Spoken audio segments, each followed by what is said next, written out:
Hello guys, welcome back to e learning portal of Abhiyantra. आज हम देखने वाले हैं members in series in parallel. ठीक है। मैं लेक्चर स्टार्ट करने से पहले आप सबसे रिक्वेस्ट करता हूं कि आप लोग अभी यहाँ हम फर्स्ट यूनिट के मिड में आ चुके हैं। अभी हमारे जो टॉपिक्स बचे हैं इसके अंदर members in series in parallel और थर्मल स्ट्रेस के बेसिस पे क्वेश्चन कैसे होते हैं, और हमारा बचा है लास्ट टॉपिक एक और बचा है। ठीक है, उसको फिर हम फिनिश करेंगे तो हमारी ये फर्स्ट यूनिट फिनिश हो जाएगी। तो आप इसको अच्छे से प्रिपेयर करिए। मैंने आपको वर्कशीट ऑलरेडी सेंड कर दी है, सो उसके क्वेश्चंस करिए। और मैं कुछ न्यूमेरिकल्स अलग से भी शायद मैं आपको दूंगा, जिससे आप जो members in series in parallel या फिर जो न्यूमेरिकल पोर्शन है वो इस यूनिट का अच्छे से कवर कर सकेंगे। ठीक है। और मैं आप लोगों से ये भी कहना चाहता हूँ कि प्लीज़ इस वीडियो को ज़्यादा से ज़्यादा शेयर करिए। ठीक है। और प्लीज़ वीडियो को लाइक करिए, सो हमारा एक मोरल है वो बूस्टअप होगा और हम अच्छे अच्छे और वीडियोस आपके लिए लेके आ सकेंगे। ठीक है। तो आज फिर हम स्टार्ट करते हैं अब members in series in parallel. ठीक है। तो इस जब मेंबर जो है सीरीज़ या पैरेलल में अगर हमारे होते हैं तो उस केस के अंदर हम स्ट्रेस की वैल्यू या और सारे कंपोनेंट्स की वैल्यूज़ जो हमें क्वेश्चन आते हैं एक्चुअल में एग्ज़ाम में, वो हम कैसे उससे डील करेंगे, हमसे क्या क्या पूछा जा सकता है, तो उससे रिलेटेड हम बात करेंगे आज। सपोज़ करिए ये हमारा एक, जैसे कि मैंने बार के बारे में एक बार है या एक कोई भी ट्यूब टाइप की है, उसमें हमारा एक एक्सटर्नल फोर्स यहाँ पे लग रहा है पी फोर्स, तो ये यहाँ पे एक रजिस्टिंग फोर्स लगाएगा यहाँ पे इस तरीके से। ठीक है, आर, तो यहाँ पे P इक्वल्स टू आर एक इक्विलिब्रियम कंडीशन के अंदर हो जाएगा। तो ये हमेशा मान के चलते हैं कि स्टैटिक इक्विलिब्रियम कंडीशन में ही हम सॉल्व करते हैं सारी चीज़ें।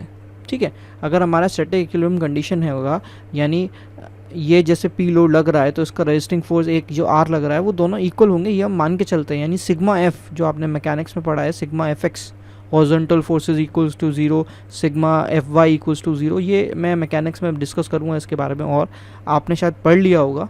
ठीक है। तो ये कंडीशन जो होती है स्टैटिक इक्विलिब्रियम की कंडीशन हम मान के चलते हैं। ठीक है। मैंने इससे रिलेटेड आपको एक क्वेश्चन भी करवा चुका हूँ।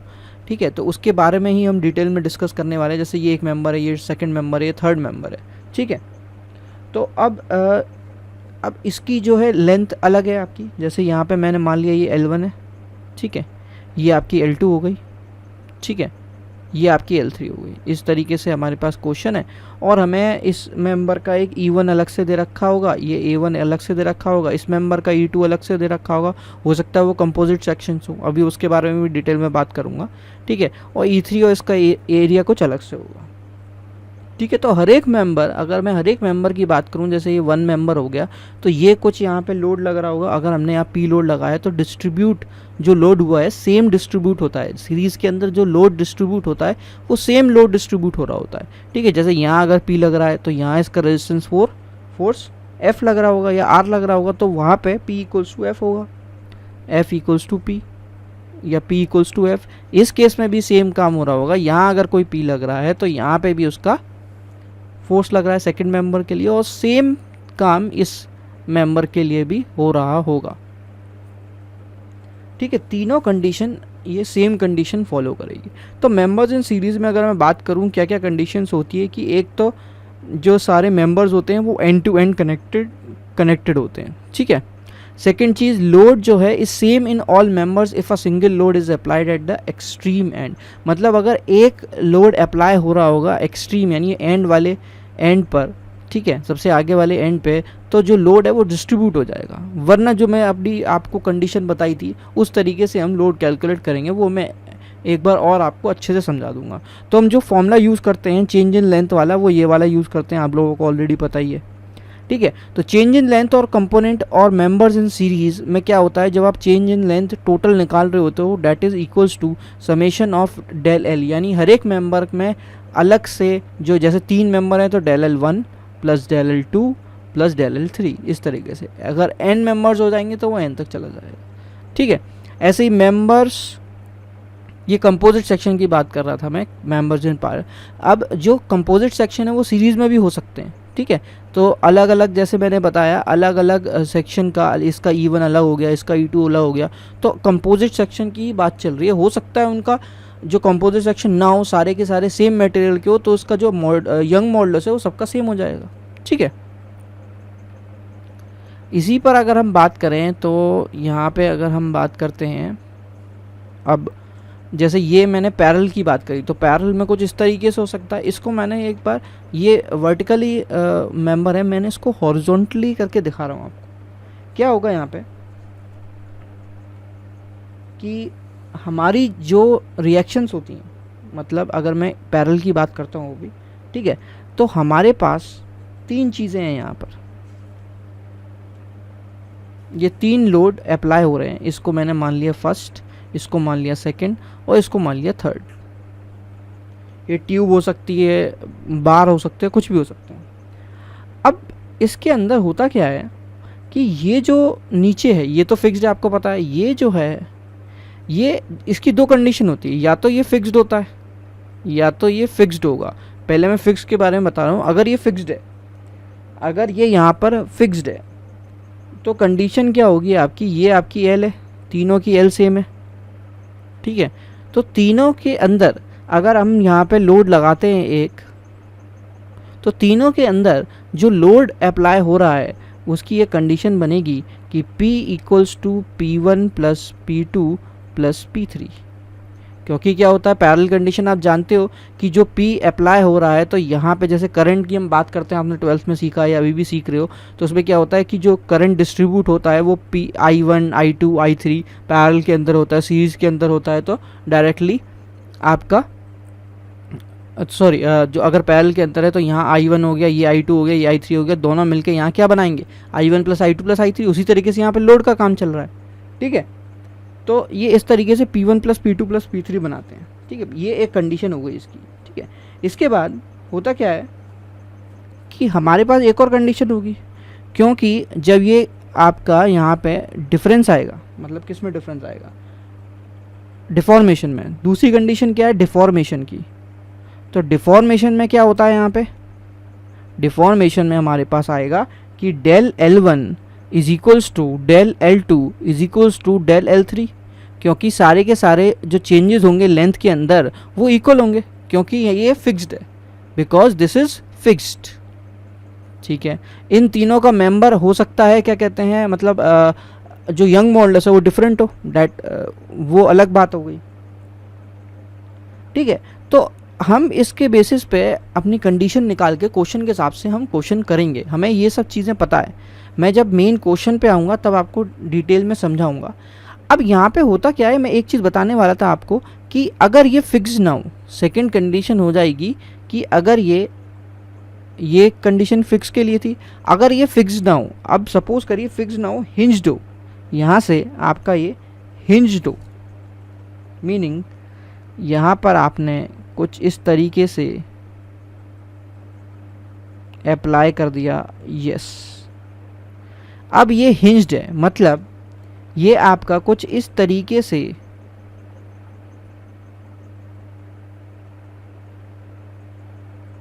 टिल्ट हो रहा है, यानी ये ऊपर भी जा सकता है यहाँ पे, ठीक है।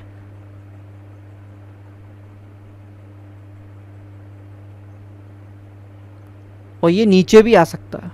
तो इस कंडीशन में हम क्या करेंगे, जब ये टिल्ट हो जाएगा। अब टिल्ट हो जाने का मतलब है कि सपोज करिए मैंने एक कंडीशन मानी कि ये नीचे की तरफ इस तरीके से टिल्ट हो गया। टिल्ट होने का मतलब ये हो गया कि जो अब चेंजेस तो हुए, यस चेंजेस तो हुए ना हमारे, ठीक है। तो मान लो कि ये जैसे कि यहाँ तक टिल्ट अप हुआ, तो ये जो चेंज हुआ है ये आपका डेल L1 हो गया, यानी इस L1 में चेंज हुआ डेल L1 यहाँ तक। ये जो चेंज होगा वो यहाँ तक चेंज होगा, that is called del L2, और ये जो चेंज होगा वो यहाँ तक होगा, that is called del L3। तो आप क्या करोगे, मतलब इस काम की ज़रूरत क्यों पड़ी, क्योंकि हमारे पास यहाँ पे 3 अननोन्स होंगे। तो हमें जो वैल्यूज़ निकालनी होगी, जैसे P हमें नोन होगा तो P1 P2 P3 की अगर हमें वैल्यूज़ निकालनी है तो उसके लिए हमें अलग अलग कंडीशन चाहिए होगी। ये कंडीशन हमें मिल जाएगी, एक डिफॉर्मेशन की कंडीशन मिल जाएगी, ये जो कंडीशन मिलेगी वो हमें मिलेगी स्टैटिक इक्विलिब्रियम की कंडीशन से। अब स्टैटिक इक्विलिब्रियम की दो कंडीशन होती है, एक मोमेंट की भी कंडीशन होती है। तो अच्छा, एक और चीज़ बोलते हैं कि अगर हमें स्टैटिक इक्विलिब्रियम की जो कंडीशन होती है, स्टैटिक इक्विलिब्रियम की जो कंडीशंस होती हैं कौन कौन सी होती हैं? पहली होती है sigma F equal to zero, और दूसरी कंडीशन होती है sigma M equal to zero, यानी मोमेंट आपका ज़ीरो होता है। मोमेंट का फॉर्मूला क्या होता है? फोर्स इनटू परपेंडिकुलर डिस्टेंस, यही होता है फॉर्मूला। ठीक है, तो जब हमारी ये दोनों कंडीशन से हम वैल्यूज़ निकाल सकते हैं यहाँ पे, जैसा कि हम करेंगे सीरीज कंडीशन के अंदर। ठीक है, सीरीज कंडीशन के अंदर हम यही करेंगे। क्यों? क्योंकि वहाँ पे क्या होता है, जैसे कि अभी हम क्वेश्चन करेंगे तो आपको पता चल जाएगा कि वहाँ पे जो है summation of all forces equal to zero रख देंगे। ठीक है, उसके बाद डिफॉर्मेशन वाला केस लेके हम सॉल्व कर देंगे और ख़त्म हो जाएगा हमारा आंसर। लेकिन यहाँ पे क्या होगा कि जब हमारे पास पैरेलल मेंबर्स आएंगे या सीरीज मेंबर भी ऐसे हो सकते हैं जहाँ पर आपका जो स्टैटिक इक्विलिब्रियम की कंडीशन से आंसर नहीं निकलेगा, यानी फोर्स की जो वैल्यू है वो नहीं निकलेगी, या डिफॉर्मेशन की जो वैल्यू आपको चाहिए क्वेश्चन के अंदर वो नहीं निकलेगी। तो उस केस के लिए आप क्या करोगे? उन मेंबर्स को आप बोलते हो, क्या बोलते हो? Statically indeterminate members.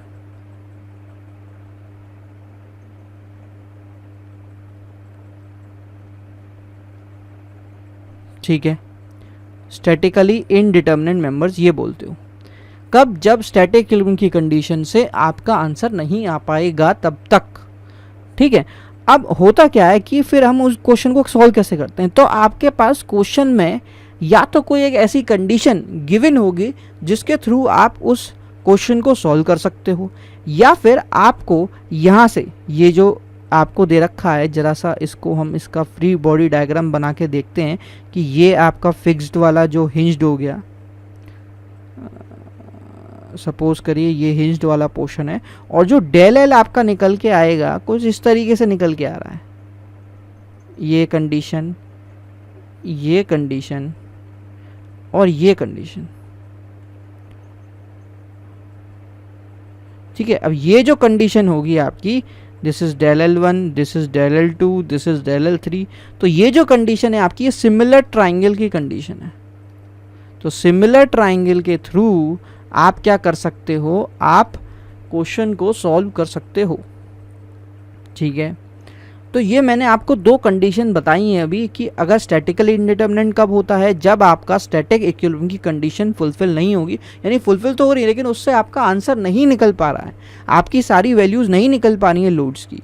तो उसके लिए आप स्टैटिकली इनडिटर्मिनेंट मेंबर्स बोलते हो उस क्वेश्चन को, और फिर आप उसको या तो आपको उसको सॉल्व करने के लिए कंडीशन क्वेश्चन के अंदर गिवन होगी, नहीं तो आपको इस तरीके का कोई ऑलरेडी उसके अंदर बन रहा होगा कुछ ना कुछ जिसके थ्रू आप क्वेश्चन सॉल्व कर सकते हो। तो मैंने एक क्वेश्चन के बारे में थोड़ी सी डिटेल दी है आपको, दोनों के बारे में, पैरेलल के बारे में और सीरीज़ के बारे में। सो अब हम स्टार्ट करते हैं एक बेसिक क्वेश्चन लेके जिसके थ्रू हम आगे बढ़ेंगे। ठीक है,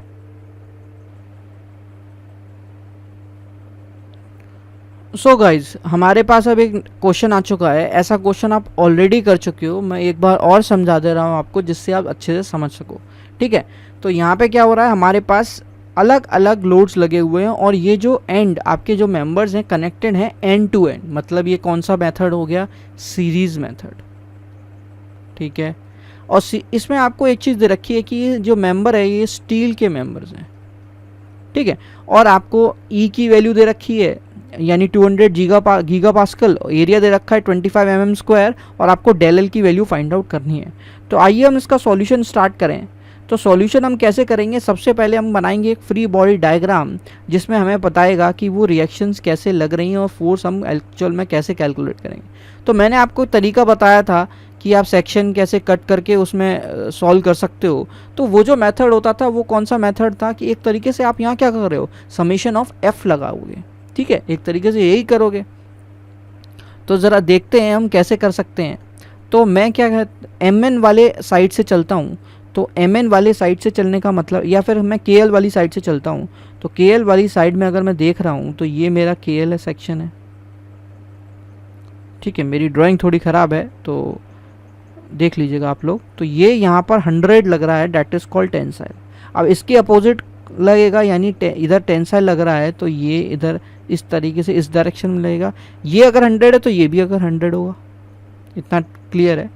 अब क्या है, नेक्स्ट सेक्शन अगर मैं देखूं तो नेक्स्ट सेक्शन जो है मेरे पास वो है, ये है आपका एल एम का। अब एल एम में देख रहा हूं मैं यहाँ पे, ये 250 न्यूटन इस तरीके से लग रहा है इस डायरेक्शन में। ठीक है, 250 लग रहा है, और यहाँ अभी लग रहा था 100। ये देख रहे हो, ये इन दोनों का डायरेक्शन अपोजिट है। तो क्या हो जाएगा यहाँ पे, 100 माइनस 250 क्या हो जाएगा, 100 माइनस 250, तो हमारे पास आएगा माइनस का 150। माइनस 150 मीन्स क्या हो जाएगा, कंप्रेसिव। तो यानी इस डायरेक्शन में लगेगा ये फोर्स, और डैट इज़ कॉल्ड 150 का। तो अगर इस डायरेक्शन में कंप्रेसिव लग रहा है तो इस डायरेक्शन में भी इसी तरीके से लगना चाहिए, 150।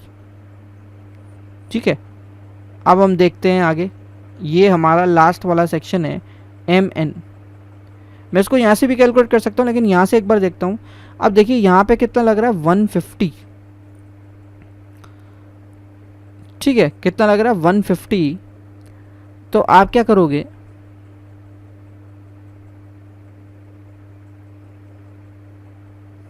ठीक है, अब 150 जो है इस डायरेक्शन में लग रहा है, यानी ये जो फोर्स है इस डायरेक्शन में लग रहा है। आप देखोगे कि 200 ये इस डायरेक्शन में लग रहा है ना। तो यानी दोनों डायरेक्शन आपके अपोजिट हो गए। तो आपका क्या हो जाएगा, 150 माइनस का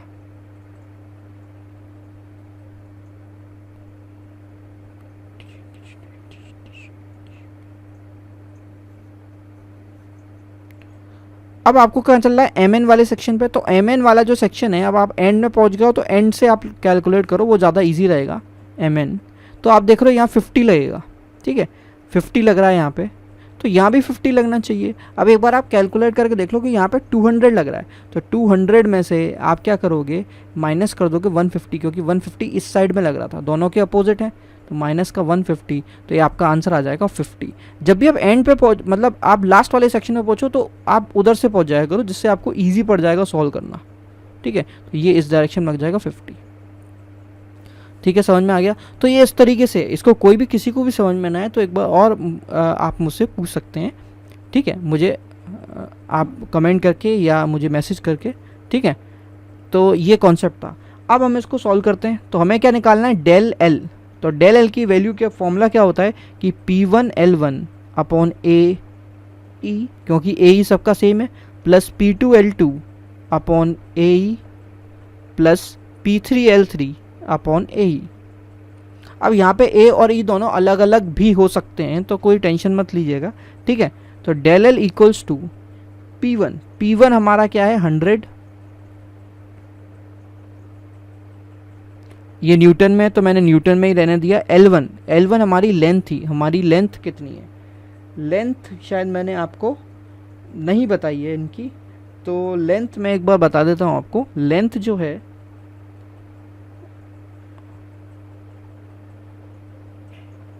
दिस इज 500 mm। ठीक है, ये जो आपकी है यहाँ पर डैट इज कॉल्ड 800 mm, और यहाँ पे जो लेंथ है वो है आपकी 400 mm। ठीक है, तो ये आपकी लेंथ है जो आप रखोगे यहाँ पर, यानी 100 इंटू 500 अपॉन ए।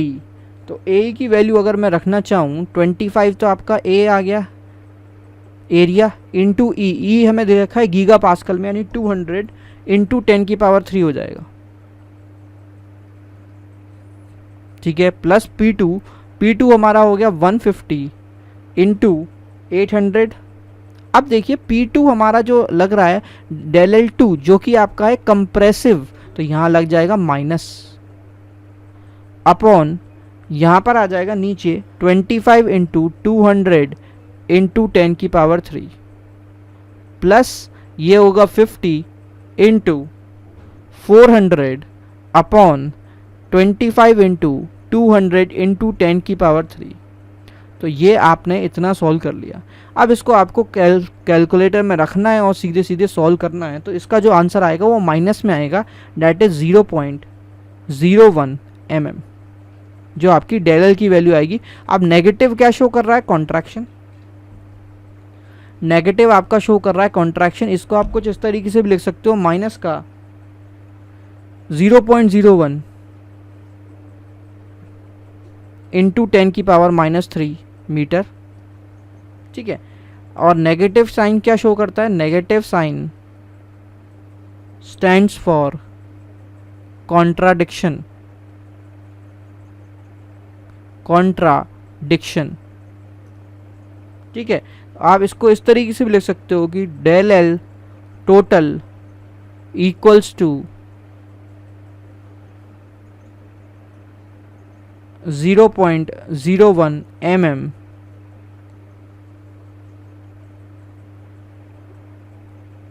कॉन्ट्राडिक्शन। कई बार न्यूमेरिकल्स जो ऑब्जेक्टिव आते हैं उसमें आंसर कुछ इस तरीके से आया हुआ होता है, उसको आप माइक्रोमीटर में वो लोग कन्वर्ट कर देते हैं। तो माइक्रोमीटर में ये क्या हो जाएगा? 10 माइक्रोमीटर, और इसको आप लिखोगे कॉन्ट्राडिक्शन। इस तरीके से आपका आंसर ऑब्जेक्टिव में आता है, ठीक है। अब मैं आपको जो करा रहा हूँ वो आपके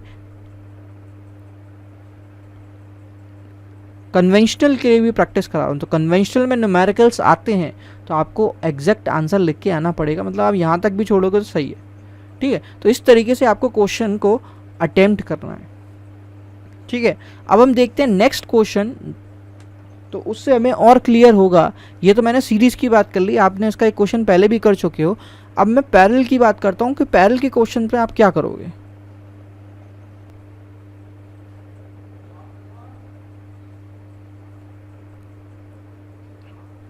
सो गाइस, हमारे पास अब क्वेश्चन आ चुका है जो हमें करना है, जो आपका पैरेलल बार्स के रिलेटेड है, ठीक है। तो उसके अंदर क्या है, क्वेश्चन क्या है हमारा? A concrete column of cross section area 400 into 400 mm is reinforced by 4 longitudinal 550 mm diameter round steel bars placed at each corners if the column carries a compressive load of 30 kN। मतलब सबसे पहले हम question देखते हैं कि हमें दे रखा है कॉन्क्रीट कॉलम दे रखा है, ठीक है। एक कॉन्क्रीट कॉलम दे रखा है जिसके अंदर जो इस शेप का है, यानी 400 इंटू 400 mm का मतलब क्या हो गया? एक स्क्वायर शेप्ड का है, ठीक है। Is reinforced. तो रीइंफोर्स क्या होता है? रीइंफोर्स्ड होता है कि किसी एक्सटर्नल मटेरियल यानी एडिशनल मटेरियल हम किसी कॉलम या किसी कॉलम के अंदर हम रीइंफोर्स करें, यानी उसके अंदर हम उसे मिक्स करें उससे, जिससे हम उस मटेरियल को यानी कॉलम को स्ट्रेंथ दे पाएँ, ठीक है। जैसे आपने एक एग्जांपल देखा होगा, बिल्डिंग्स के अंदर जो सरिया लगाई जाती है, ठीक है, तो वो क्या किया जाता है? रीइंफोर्स किया जाता है उसके अंदर, जिससे उसे हमें एडिशनल उसमें क्या कहते हैं, एक तरीके से सपोर्ट दिया जा सके, उसे स्ट्रेंथन किया जा सके उसको, ठीक है। तो इसी तरीके से हमारे पास एक तरीके से यहाँ पर इस तरीके का एक स्क्वायर शेप्ड का, कुछ इस तरीके से स्क्वायर शेप्ड का हमें मिलेगा वो कंपोजिट सेक्शन, जो कि 400 mm के उसके डायमेंशंस हैं।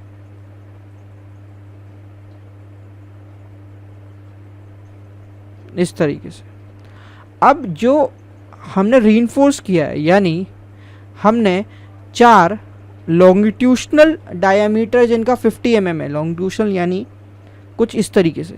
सो रीइंफोर्स हम क्या कर रहे हैं? 500 mm डायमीटर कुछ इस तरीके से हम करेंगे, राउंड स्टील शेप्ड के हैं ये। तो मैंने कहा ये कुछ इस तरीके से, और हर एक कॉर्नर में उसने क्या बोला है? एट ईच कॉर्नर, तो यानी इस तरीके से ये हमने इसके अंदर रीइंफोर्स कर दिए, ठीक है।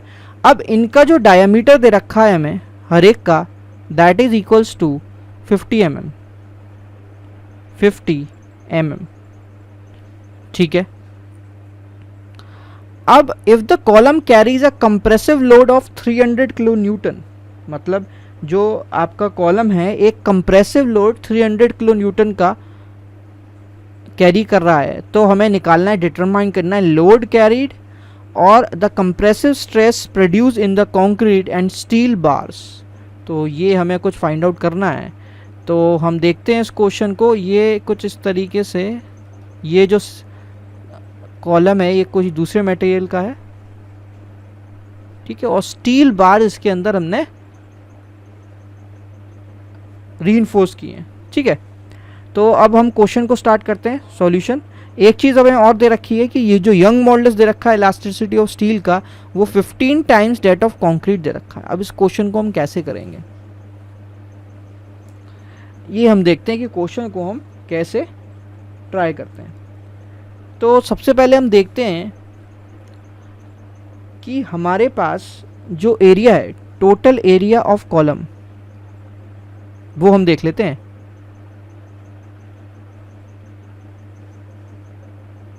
वो हमारे पास है 400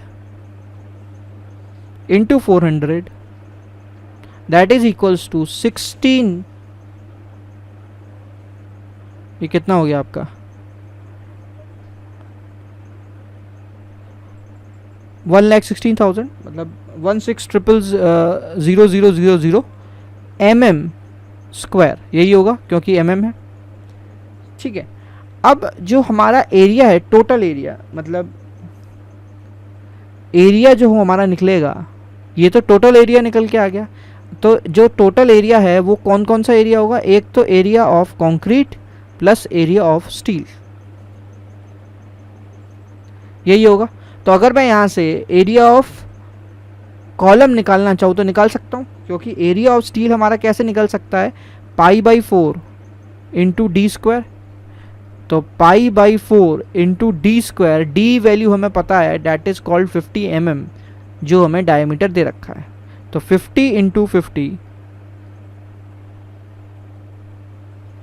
अगर हम इसको यहाँ सॉल्व करें, ये सॉरी ये 0 है ना, तो यहाँ पे हो जाएगा 225 एंड दिस इज 225।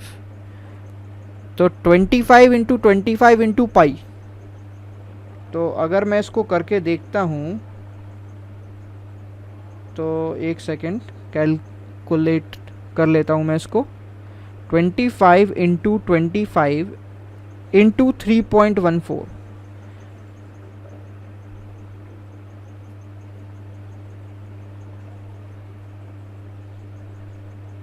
अच्छा एक चीज़ और, हमारे पास ये 4 है ना, 4 स्टील है, तो यहाँ 4 से और मल्टीप्लाई हो जाएगा, तो ये आ जाएगा आपका आंसर 7850। ये क्या है, mm स्क्वायर, ठीक है। अब मैं क्या करूँगा, मुझे निकालना है एरिया ऑफ कंक्रीट, तो निकल के आ जाएगा area of concrete is equals to 160000 minus 7850। तो ये मेरे पास आ जाएगा आंसर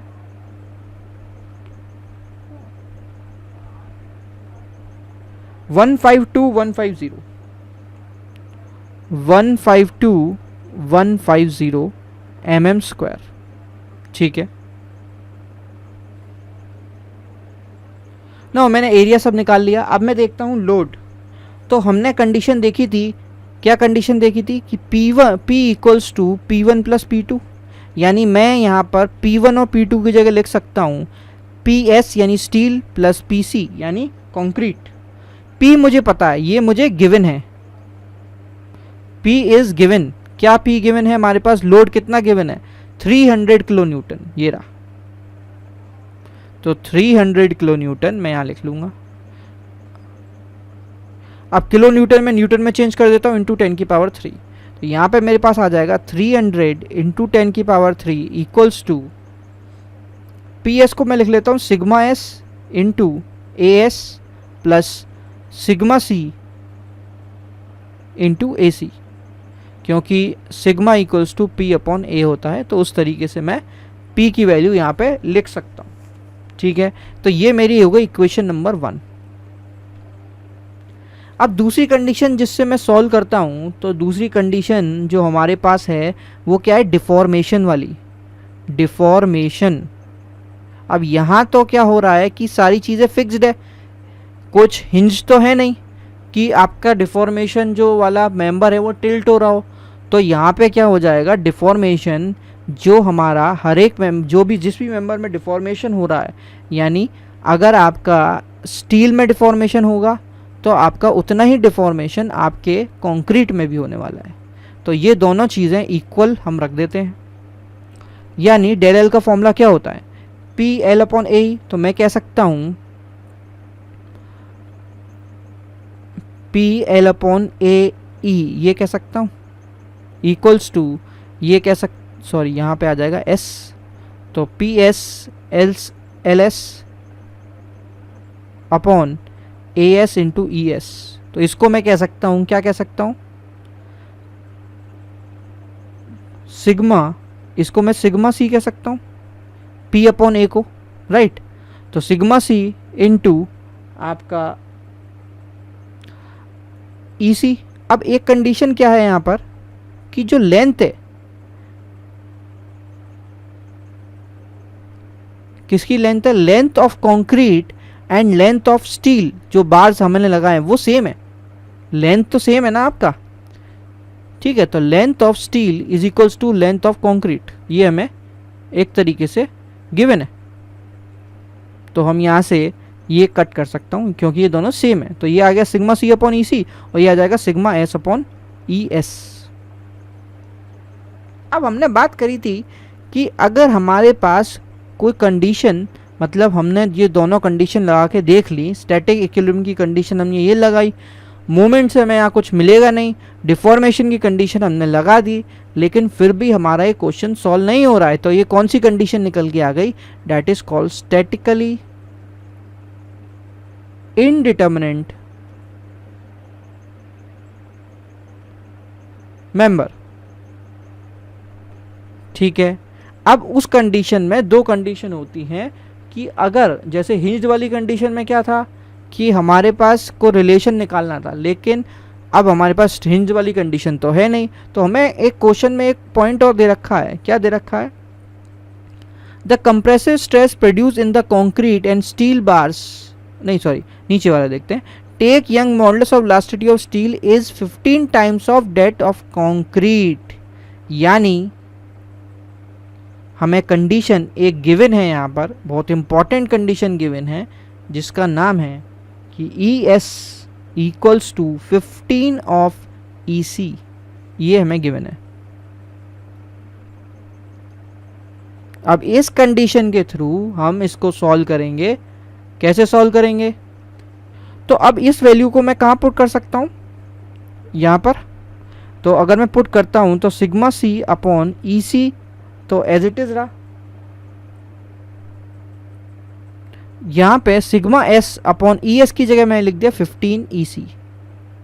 तो मेरे पास वैल्यू क्या आ जाएगी, ई सी से E C cancel, 15 sigma C equals to sigma S आ गया। ये मान लीजिए इक्वेशन 2 और इसको हम पुट कर देते हैं, पुट इन इक्वेशन फर्स्ट। तो जब इक्वेशन फर्स्ट में मैं पुट अप करूंगा, यानी इस वाली इक्वेशन में, इस इक्वेशन लिख लेता हूं पहले कि 300 इंटू 10 की पावर 3 इक्वल्स टू, मेरे पास क्या है, sigma S into A S plus sigma C into A C.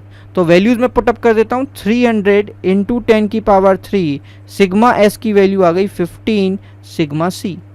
A S की वैल्यू हमें पता है, एरिया ऑफ स्टील जो कि हमारा आया था, देख लेते हैं एक बार, एरिया ऑफ स्टील आया था 7850, तो multiply 7850 plus sigma C as it is, और ए सी यानी एरिया ऑफ कंक्रीट का एरिया भी हमने निकाला था जो कि है हमारे पास 152,150।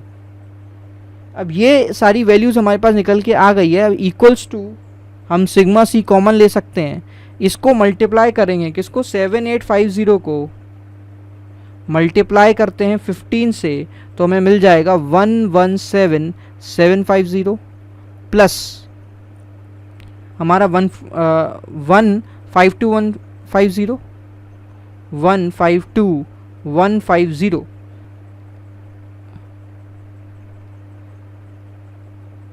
इसमें हम देखेंगे अब कि हमारे पास आ जाएगा सिग्मा सी 269900 और यहाँ पर है 300 इंटू 10⁻³ तो सिग्मा सी की वैल्यू मेरे पास आ जाएगी, कैलकुलेट कर लेते हैं। यहाँ पर हमारे पास आ जाएगा, डिवाइड में चला जाएगा ये, सो 300 इंटू 10⁻³ यानी डिवाइड बाय हम करेंगे 269900 तो मेरे पास आएगा आंसर 1.11 न्यूटन पर, ये क्या था mm में सारी वैल्यूज थी तो mm²। तो मेरे पास सिग्मा सी निकल के आ गया, स्ट्रेस की वैल्यू निकल के आ गई। इसी तरीके से मैं क्या निकालूंगा, सिग्मा एस। तो सिग्मा एस की वैल्यू मैं इसमें पुटअप कर देता हूँ, इस वाली इक्वेशन में, इक्वेशन नंबर 2 में। तो सिग्मा एस की वैल्यू निकालने के लिए 15 सिग्मा सी यानी 1.11 इक्वल्स टू सिग्मा एस, यही है। तो इसका मल्टीप्लाई कर देता हूँ मैं 15 के अंदर, तो मेरे पास आ जाएगा सिग्मा एस की वैल्यू डैट इज़ 16.67 न्यूटन पर mm²। तो ये मेरे पास आ गई स्ट्रेस कंक्रीट और स्ट्रेस इन स्टील, ये दोनों वैल्यूज़ निकल के आ गई। अब क्वेश्चन में हमसे क्या पूछ रहा था, क्या निकालना था हमें क्वेश्चन के अंदर, ये देख लेते हैं एक बार। तो क्वेश्चन में हमारे पास लिखा था लोड कैरिड, जो अभी तक नहीं निकला। सेकंड निकला था the compressive stress produced in the concrete and steel bars, ये निकल चुका है, सेकंड हमारा निकल चुका है, फर्स्ट रह गया है लोड कैरिड यानी पी एस और पी सी की वैल्यू। तो सिग्मा सी हमारे पास होता है पी सी अपॉन ए सी। तो सिग्मा सी हमें पता है, यानी यहाँ से पी सी की वैल्यू निकल सकती है सिग्मा सी यानी 1.11 इंटू ए सी। ए सी क्या था, कंक्रीट का एरिया, वो हमारे पास था 152150। तो मल्टीप्लाई कर देते हैं इसको, यानी 1.11 into 152150 that is equals to 168,886.5 newton. ठीक है, इसी तरीके से आप निकाल सकते हो सिग्मा एस, सॉरी अब आपको निकालना है पी एस यानी लोड इन स्टील। तो ये आ जाएगा आपका P S is equals to 16.67 यानी स्ट्रेस इन स्टील इनटू उसका एरिया जो कि हमारा निकला था, ऊपर हमारा कितना निकला था 7850। तो 7850 से मल्टीप्लाई कर देते हैं, तो 16.67 into 7850 that is equals to 13859.5 newton. इसको आप किलो न्यूटन में चेंज कर सकते हो। तो ये आपका फाइनल आंसर आ जाएगा, ये sorry load in concrete and load in steel. तो इस तरीके से हमने एक पैरेलल का क्वेश्चन किया है यहाँ पे। ठीक है, आई होप आपको समझ में आया होगा। इसको अच्छे से नोट डाउन करिए, कॉन्सेप्ट अच्छे से समझिए, ठीक है, क्योंकि इसके बाद जो क्वेश्चन आने वाला है, मैं जानता हूँ थोड़ा ज़्यादा हो गया आज के लिए, लेकिन एक क्वेश्चन और हम करने वाले हैं। ठीक है, जो कि क्वेश्चन होगा हमारा इसी पे बेसिस पे होगा। थोड़ा सा देख लेते हैं क्वेश्चन को, या फिर एक काम करते हैं, हम कल पढ़ेंगे, कुछ क्वेश्चंस और करेंगे। ठीक है, तब तक मैं आपको एक शीट क्वेश्चन से रिलेटेड भेज देता हूँ। ठीक है, तो हम कल क्वेश्चंस करेंगे। ठीक है, बाकी के जो जैसे कि अभी हमने देख रहे थे कि हिंज जो सेक्शन अगर हो जाएगा पैरेलल केस में, तो हिंज सेक्शन में क्या होगा। ठीक है, अच्छा एक चीज़ और आती है, अभी आगे आप कल वाले लेक्चर में हम देखेंगे, अगर सीरीज़ के अंदर भी स्टैटिकली इंडिटर्मिनेंट के क्वेश्चंस आते हैं, यानी जो क्वेश्चन आप स्टैटिक इक्विलिब्रियम की कंडीशन से ना कर पाएँ, वो क्वेश्चंस कैसे करेंगे। ठीक है, तो वो हम कल देखेंगे नेक्स्ट लेक्चर में। ठीक है, सो आज के लिए थैंक यू वेरी मच। और प्लीज़ आप लोगों से मेरी रिक्वेस्ट है कि जो हमारे लेक्चर आप देख रहे हो, आप प्लीज़ इसको लाइक करिए, शेयर करिए और सब्सक्राइब करिए जिन्होंने भी सब्सक्राइब नहीं किया है चैनल को। ठीक है, क्योंकि हम ज़्यादा से ज़्यादा लोगों तक लेक्चर्स पहुंचाना चाहते हैं, और जो हमारे रेगुलर यानी जिनके पास एसएससी जेई से रिलेटेड स्कॉलरशिप अवेलेबल है, वो प्लीज़ आज शाम की लाइव क्लास में जो हमारी होने वाली है गूगल मीट पर, उसके लिए प्रेजेंट रहिए, जिससे क्या कहते हैं जो भी आपको डाउट आते हैं वो हम कंप्लीट करेंगे और कुछ क्वेश्चंस एक्स्ट्रा हम उस क्लास में करेंगे, ठीक है। तो वो आपके लिए एक बेनिफिट है, एक्स्ट्रा क्वेश्चन लाइव मुझसे इंटरेक्ट करने के लिए, ठीक है। तो वहाँ पे आप जो भी प्रॉब्लम डाउट्स वगैरह हैं वो मुझसे पूछ सकते हो, ठीक है। So thank you very much, मिलते हैं फिर हम नेक्स्ट लेक्चर में।